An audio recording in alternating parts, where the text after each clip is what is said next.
If you snore or wake up tired, you might have sleep apnea. And if you have sleep apnea, your blood sugar will never be stable. Sleep apnea causes you to stop breathing hundreds of times a night. Every time this happens, your body enters panic mode. It releases a surge of adrenaline and cortisol to wake you up so you can breathe. As we've learned, cortisol tells the liver to dump sugar. So while you sleep, your body is effectively having a sugar party caused by stress hormones. This leads to high fasting sugar and massive insulin resistance. This is a vicious cycle.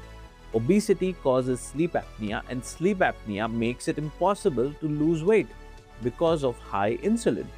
You must treat both. Fix the breathing to fix the metabolism.